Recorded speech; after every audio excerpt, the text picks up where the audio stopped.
नमस्कार, मैं हूं अनुप कुमार और आपका इस चैनल पर स्वागत है। आज का टॉपिक है प्रकाश का गुण, प्रॉपर्टीज ऑफ लाइट। प्रकाश का सामान्य गुण, विशेषताएं क्या है, इस वीडियो में हम लोग जानेंगे। प्रकाश का गुण या विशेषताएं पिछले वीडियो में बताए गए प्रकाश से संबंधित सिद्धांतों के आधार पर इस वीडियो में हम इस गुण का विश्लेषण करेंगे। तो चलते हैं, पहला पॉइंट देखते हैं कि प्रकाश का विशेषता क्या है, प्रकाश का गुण क्या है। तो हमने पिछले वीडियो में जाना था प्रकाश का कणिका सिद्धांत, न्यूटन ने दिया था कर्पस्कुलर थ्योरी। तो according to Newton's corpuscular theory, Newton के कणिका सिद्धांत के अनुसार प्रकाश सीधी रेखा में गमन करता है या करती है। इसको ध्यान रखना है, प्रकाश सीधी रेखा में गमन करता है। यह किस पॉइंट से या किस सिद्धांत से हम जानते हैं? तो सिद्धांत है न्यूटन्स कर्पस्कुलर थ्योरी। तो पॉइंट नंबर 1 में हम लिखेंगे न्यूटन के कणिका सिद्धांत के अनुसार प्रकाश सीधी रेखा में गमन करती है। ठीक है। दूसरा, इसकी विशेषता क्या है?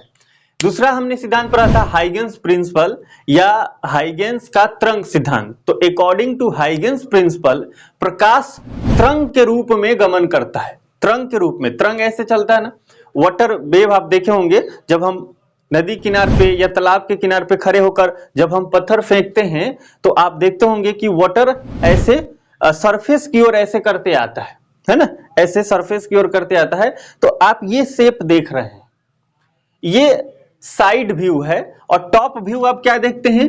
गोलाकार ऐसे होते जाता है, ये टॉप व्यू है, और साइड व्यू क्या है? ये है। तो हाइगेंस प्रिंसिपल के अनुसार प्रकाश का विशेषता होगा या प्रकाश का गुण होगा, वह होगा कि यह तरंग के रूप में गमन करता है या तरंग के रूप में संचरण करता है। तो दूसरा पॉइंट में हम लिखेंगे हाइगेंस प्रिंसिपल के अनुसार या हाइगेंस के तरंग सिद्धांत के अनुसार प्रकाश तरंग के रूप में संचरित होता है या तरंग के रूप में गमन करता है। ये दो पॉइंट को आपको ध्यान रखना है। अगला बात देखते हैं, अगर आपसे कोई पूछता है कि प्रकाश का जो स्पीड होता है वो कितना होता है, तो आई थिंक आप उसको जवाब देते हैं 3 गुना 10 के पावर 8 मीटर प्रति सेकंड। तो ये 3 गुना 10 के पावर 8 मीटर प्रति सेकंड जो स्पीड ऑफ लाइट है, यह सबसे पहले किसने दिया था? तो हम यहां पर उसको लिख सकते हैं। तो प्रकाश का जो स्पीड है, जो चाल है, वेलोसिटी है, 3 गुना 10 के पावर 8 मीटर प्रति सेकंड होता है। सबसे पहला प्रायोगिक विधि से रोमर ने निकाला था। तो हम यहां तीसरा पॉइंट लिखेंगे, प्रकाश का चाल सर्वप्रथम रोमर ने प्रायोगिक विधि से 3 गुना 10 के पावर 8 मीटर प्रति सेकंड निकाला था। यह प्रायोगिक विधि था। दूसरा, यह प्रायोगिक विधि आपको ध्यान रखना। अब अगला पॉइंट जो है, चौथा इसका गुण हम लिखेंगे कि सर्वप्रथम गणितीय विधि से, मैथमेटिकल एक्सप्रेशन, मैथमेटिकल प्रोसेस से किसने निकाला प्रकाश का चाल। और ध्यान देने वाली बात है, इट इज वेरी इंपॉर्टेंट और इंटरेस्टिंग कि प्रायोगिक विधि से जब हम प्रकाश का चाल निकालते हैं, या सर्वप्रथम रोमर ने निकाला था, तो 3 गुना 10 के पावर 8 मीटर प्रति सेकंड निकाला, अप्रोक्सीमेटली है। यहां जब इसको लिखते हैं तो 299 ऐसे, और उसको दशमलव में हम करते हैं, तो मतलब 3 गुना 10 के पावर 8 मीटर प्रति सेकंड थोड़ा सा कम रहता है। तो इंटरेस्टिंग बात क्या है कि प्रायोगिक विधि से इतना आता है, और जब मैक्सवेल ने गणितीय विधि से निकाला प्रकाश का चाल, तो वो भी इतना ही आया।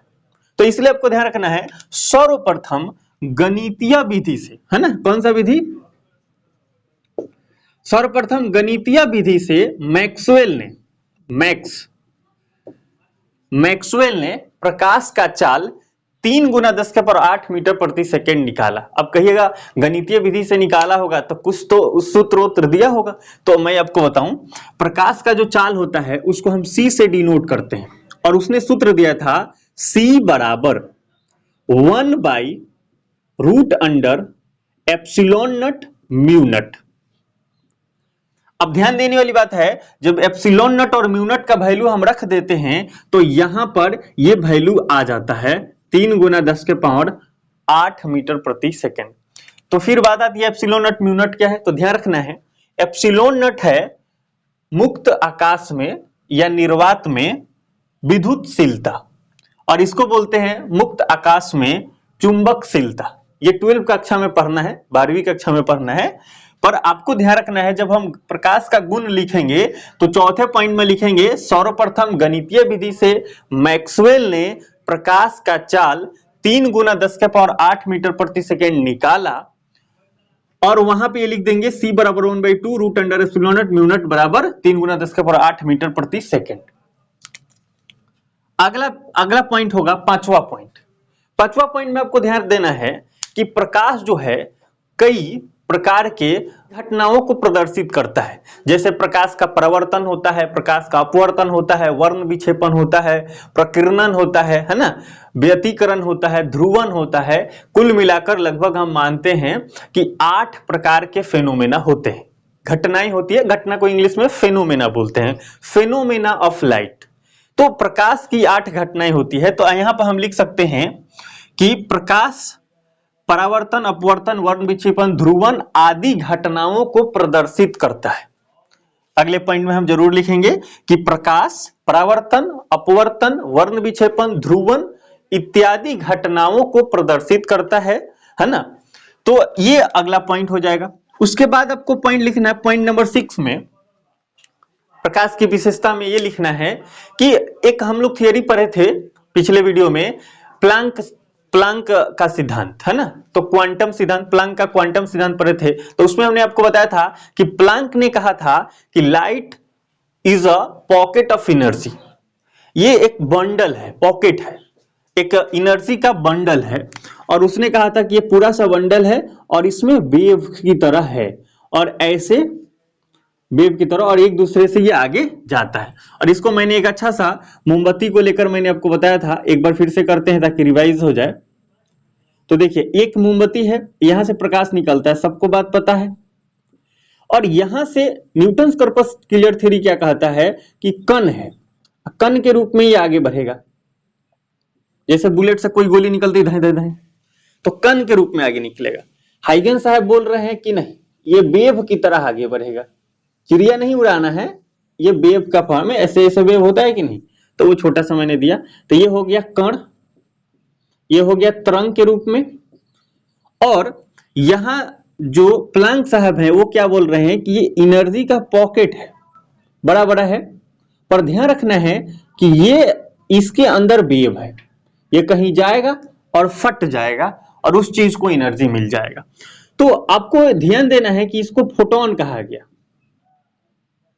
फोटोन है ना, इसको ऐसे भी लिखते हैं, या इसको क्वांटा, क्वांटा भी बोलते हैं। ध्यान देना है कि यहां कण कहा गया, उसके अंदर वेव नहीं है, पर यह भी अगर सोचिएगा तो एक कण ही है, पर इसके अंदर वेव है। तो बस अंतर है, इस चीजों को ध्यान रखना है कि न्यूटन कॉर्पस्कुलर थ्योरी कहता है, या हाइगन्स प्रिंसिपल कहता है, या प्लांक का क्वांटम सिद्धांत कहता है। तो प्लांक के क्वांटम सिद्धांत के अकॉर्डिंग हम क्या कहेंगे कि प्रकाश एक प्रकार का ऊर्जा है। और जब हम परिभाषित करते हैं प्रकाश को, तो हम लोग यही बोलते हैं कि प्रकाश एक प्रकार का ऊर्जा है जिसके उपस्थिति में हम किसी वस्तु को देख पाते हैं या अनुभूति प्राप्त होती है। तो कहीं ना कहीं हम क्वांटम सिद्धांत को ध्यान में रखकर बनाते हैं। पर इसको और बेहतर बनाना है तो द्वैध सिद्धांत हमने देखा था डी ब्रोगली का, तो उसमें हमने आपको बताया था कि प्रकाश को उसने ड्यूअल नेचर कहा था। तो हम इसलिए एक नया परिभाषा बनाया गया था कि प्रकाश दोहरी प्रकृति का एक प्रकार का ऊर्जा है, उसके पास ड्यूअल नेचर होता है, दोहरी प्रकृति वाला एक प्रकार का ऊर्जा है जिसके उपस्थिति में हम किसी वस्तु को देख पाते हैं। तो आई थिंक ये डिफिनीशन आपको ध्यान रखनी है, या खुद से भी एक डिफिनीशन बनाना है उस वीडियो को देखकर और सभी सिद्धांत को समझकर। तो हम इस पॉइंट में क्या लिखेंगे कि प्लांक के क्वांटम सिद्धांत के अनुसार प्रकाश एक प्रकार का ऊर्जा है, या ऊर्जा का पॉकेट है, बंडल ऑफ एनर्जी है। प्रकाश एक प्रकार का ऊर्जा है। इस पॉइंट में आपको लिखना है किसके अकॉर्डिंग, प्लांक के सिद्धांत के अनुसार, क्वांटम सिद्धांत के अनुसार। अगला पॉइंट देखिएगा, अगला पॉइंट में हम क्या लिख सकते हैं। तो अगला पॉइंट है कि प्रकाश एक, या लिखेंगे यह एक अनुप्रस्थ तरंग है, अनुप्रस्थ तरंग है। अब देखिए, हाइगेंस साहब ने जो कहा था कि प्रकाश एक तरंग के रूप में संचरित होता है, तो मैक्सवेल ने उसको कह दिया कि अनुप्रस्थ तरंग है। तो यह एक अनुप्रस्थ तरंग है। अब अनुप्रस्थ तरंग दो प्रकार के होते हैं, अनुप्रस्थ और अनुदैर्ध्य। तो तो अनुदैर्ध्य क्या होता है कि जैसे हम अगर कोई मीडियम का कण लेते हैं तो मीडियम के कण का ओसिलेशन जिस दिशा में हो वो पार्टिकल भी उसी दिशा में मूव करे, चले, आगे बढ़े, तो हम कहते हैं कि ये तरंगदैर्ध्य, ये अनुदैर्ध्य है, अनुदैर्ध्य है। ध्यान से देखिएगा, पार्टिकल का ओसिलेशन जिस दिशा में हो रहा है उसी दिशा में ये आगे बढ़ता चला जा रहा है, तो इसको बोलेंगे अनुदैर्ध्य। और अनुप्रस्थ में क्या होता है, पार्टिकल का ओसिलेशन जिस दिशा में होगा उस दिशा के 90 डिग्री पर उसका संचरण होगा, आगे वो बढ़ेगा। मतलब ओसिलेशन ऊपर नीचे हो रहा है लेकिन चल रहा है इधर, देखिए आगे बढ़ते चला जा रहा है।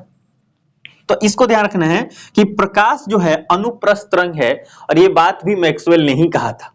और मैक्सवेल ने इस बात को जब देखा उसने प्रयोग में, तो प्रकाश का जो स्पीड निकला अपने गणितीय विधि से और भी बहुत सारा स्टडी करने के बाद, तो उसने पाया कि यह एक विद्युत चुंबकीय तरंग है।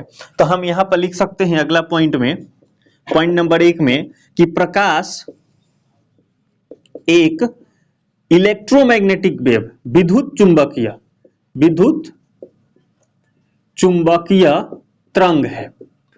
अगर हम इन दोनों चीजों को अगर मिला दें तो हम ये लिख सकते हैं विद्युत चुंबकीय अनुप्रस्थ तरंग है।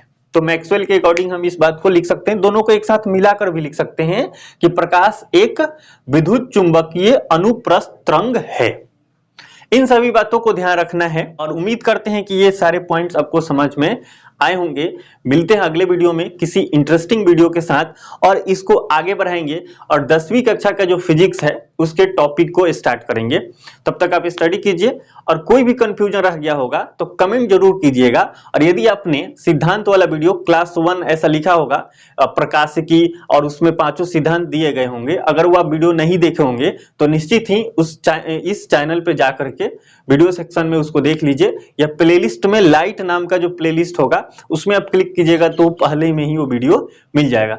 अगले वीडियो में मिलते हैं, तब तक आप स्टडी कीजिए। जय हिंद, जय भारत।